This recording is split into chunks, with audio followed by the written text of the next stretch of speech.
In the Impact segment tonight, the president's image taking a major hit as scandals engulf his administration. According to a new Fox News survey, 43% of voters approve of the president's job performance, but 51% disapprove. That's almost a complete reversal from 1 year ago. Only 32% approve of the way he's handling our government surveillance programs, with 61% disapproving. And a measly 32% like the way he's handling the IRS's targeting of conservative groups. 55% don't like that. And meantime, the commander-in-chief embarked on only $100 million trip to Africa today. Joining us now to sort it all out, Republican strategist Kate Obenshain, and from New York, Democrat and Fox News contributor Kirsten Powers.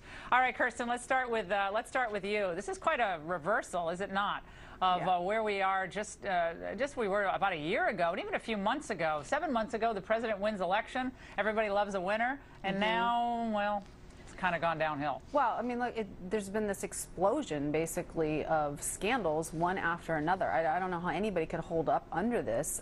It's almost, there's too many even to name anymore. I feel like it's sort of incredible, and I do feel like the NSA scandal really just sort of, it was the tipping point.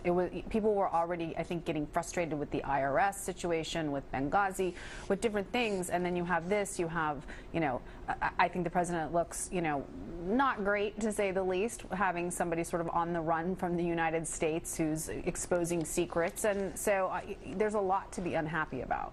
Well, you know what the amazing thing also is, Kate, that a growing number of people distrust the government and think the government has gotten too big, too powerful. 71% think Washington has too much power. That should be good news for conservatives, who instead are all fighting with each other over immigration. I know it. And the fact that half of the American people actually think the government is listening to our telephone conversations and reading our emails, that is striking. There should be this great movement, this uprising. But I think one thing I want to say about what Kirsten said, the president's not a victim of these controversies and these scandals. He actually perpetrated them. I mean, he's been out there sort of relying on his likability factor.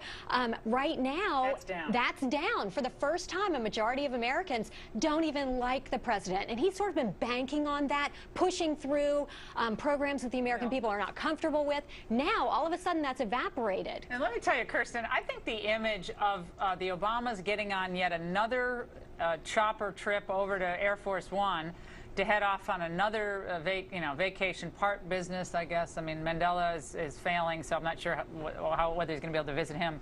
But I don't think this sits well with a lot of Americans who, frankly, can't take vacations this summer. And look, the president's going to travel. He needs some downtime. Everyone gets that. But this is a big price tag, even more than Bill Clinton's trip to Africa cost, quite a bit more, yeah, $35 million more. It's not really more. a vacation. I mean, he's going on business trip, and I do think that we have, every president has gone to Africa. I mean, Laura Bush went there like 4 times or something. I don't, so I'm kind of in the camp that I feel like of all the problems that we have. Maybe the timing isn't great. Well, I don't know a time when conservatives have ever thought it was a good time for the president to go on vacation, frankly, or on a trip. So I just don't. That kind of stuff doesn't bother me. I am much more concerned this comes on the heels. This comes on the heels, though, of this disastrous European trip.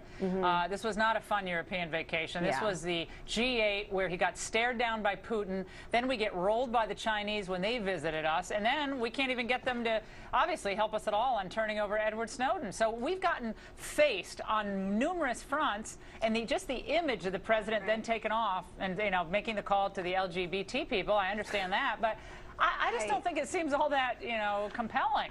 $100 million. I don't really look. The amount of money that's being spent on this trip is the same as any other trip that a president has gone on, and I do not think this is like a big problem that we have. He's taken the whole family, he's taken the kids, he's taken his. Oh, come on now! Look, as 76% of Americans are going paycheck to paycheck, I do think that it's probably not taking. About this when Bush was doing this? Laura Bush went to Africa literally like 4 times. Kirsten, I mean, 76% of Americans are living paycheck to paycheck. Truly, $100 million trip is perhaps a little bit excessive. I think Kirsten's point. I think your point is well taken in the sense that every president travels. I think the difference is, though, is that we still have 7.6% unemployment, and there are all these scandals that are making people trust the government less.